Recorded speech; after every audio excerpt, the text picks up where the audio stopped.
መርሳ ኮሙኒኬሽን ያደምጡታል፣ ይናገሩበታል። ሐሳቡን በነጻነት የሚገልጹበት ሚዲያ። ጤና ይስጥልኝ ክቡራን አድማጮቻችን እንደምን አላችሁ? ይህ በየወሩ በመርሳ ከተማ አስተዳደር የመንግስት ኮሙኒኬሽን እየተዘጋጀ የሚቀርብላችሁ የሬዲዮ ፕሮግራም ነው። እስከ ዝግጅታችን ፍጻሜያችን አብራችሁን ቆዩ። በመጀመሪያም አርዕስተ ዜናዎቹ መርሳ ከተማ ውስጥ የማህበራዊ ትስስርን ማጎልበትና ሌሎች በጎ አድራጎት ተግባራትን እያከናወነ መሆኑን ቀይ መስቀል አስታወቀ። አጋርና ባለድርሻ አካላትን ያሳተፈ ከተማ አቀፍ የገቢ ንቅናቄ መድረክ ተካሄደ። መርሳ ከተማ ውስጥ የማህበራዊ ትስስርን ማጎልበትና ሌሎች በጎ አድራጎት ተግባራትን እያከናወነ መሆኑን ቀይ መስቀል አስታወቀ። በሰሜን ወሎ ዞን መርሳ ከተማ ውስጥ የማህበራዊ ትስስርን ማጎልበትና ሌሎች በጎ አድራጎት ተግባራትን እያከናወነ መሆኑን በሰሜን ወሎ ዞን ቀይ መስቀል ማህበር ቅርንጫፍ ጽሕፈት ቤት የመርሳ ሀብሩ ማስተባበሪያ ማዕከል አስታውቋል። ፕሮጀክት ቀርጾ በከተማ ውስጥ ለሚገኙ ለተለያዩ አጋርና ባለድርሻ አካላት ስልጠናና የግንዛቤ ማስጨበጫ በመስጠት ላይ መሆኑን ቀይ መስቀሉ ገልጿል። ፎረም ኮሚቴና የበጎ ፈቃድ አባላት አደረጃጀቶችን ፈጥሮ በወጣቶች የህይወት ክህሎት፣ በስነ አእምሮ ግንባታና በሌሎች ኢትዮጵያዊ እሴትን በሚያዳብሩ በጎ አድራጎት ተግባራት ዙሪያ ስራዎች በመከናወን ላይ መሆኑ ተገልጿል። እንደ ቀይ መስቀል ገለጻ ወጣቶች ራሳቸውን ከሱስ እንዲያርቁና በህይወት ክህሎት ግንባታ ራሳቸውን ለሀገር ተረካቢነት እንዲያዘጋጁ በማዕከሉ የውይይትና የመዝናኛ አማራጮች ተፈጥረው ወደ ተግባር መገባቱ ይፋ ተደርጓል። መርሳ ከተማ ውስጥ ውሃና ፍሳሽ አገልግሎት ድርጅት ጀርባ ላይ በሚገኘው የቀይ መስቀል ማስተባበሪያ ማዕከል የፑልና ካራምቡላ፣ የዲኤስቲቪ አገልግሎት፣ የጆተኒና ቴብል ቴኒስ፣ የኢንተርኔትና ነፃ የሻይ ቡና መዝናኛ አማራጮች በተደራጁ በጎ ፈቃደኛ ወጣቶች አገልግሎት እየተሰጠ በመሆኑ እድሜና ጾታ፣ እምነትና ብሔር ሳይገድበው ድንበር የለሽ አገልግሎት የሚሰጠው ቀይ መስቀል ማህበር የመርሳና አካባቢው ወጣቶች አቅርቦቱን እንዲጠቀሙበት ጥሪውን አቅርቧል።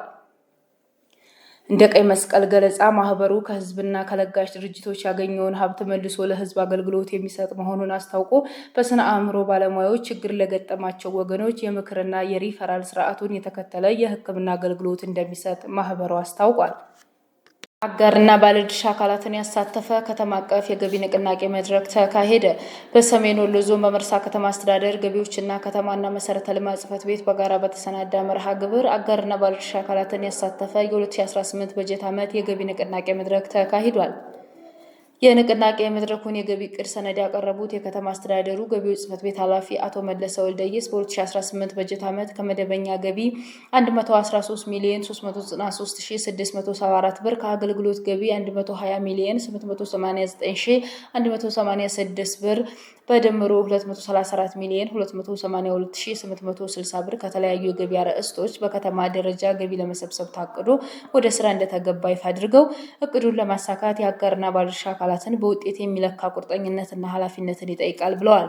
የመድረኩ ተሳታፊ አጋርና ባለድርሻ አካላትን ከመገፋፋት ወጥተው ሁሉም በተቀናጀና በተናበበ መንገድ ኃላፊነቱን መወጣት አለበት፣ አፈጻጸሙን በሚመለከታቸው አካላት እየተገመገመ መመራት ይገባል ብለዋል። ተሳታፊዎቹ አክለውም የ2018 በጀት ዓመት እቅድ ከአምናው ጋር ሲወዳደር በእጥፍ በመጨመሩ ሰፊ ጥረት ይጠይቃል። ገቢ ለመሰብሰብ መሬት መሸጥ የመጨረሻ አማራጭ መሆን እንዳለበትና እንደ ከተማ ከሊዝ የሚሰበሰበው ገቢ ክፍተት ያለበት በመሆኑ መፍትሄ ይሰጠው፣ የጨረታ ሕጎችም ሊከበሩ ይገባል ብለዋል። ሁሉም ከገቢ ጋር ግንኙነት ያላቸው ተቋማት እቅድ ተሰልቶ እንደተሰጣቸው ተገልጾ በከተማው አገልግሎት ገቢና በቀበሌ አስተዳደር የሚሰበሰበው ገቢ ተለይቶ ባለቤት ሊሰጣቸው እንደሚገባ ተሳታፊዎቹ አንስተዋል። በከተማዋ መውጫና መግቢያዎች የተጠናከረ ኬላ ተዘጋጅቶ የቀረጥ ስራዎች እንዲሰሩ ተሳታፊዎች አሳስበዋል።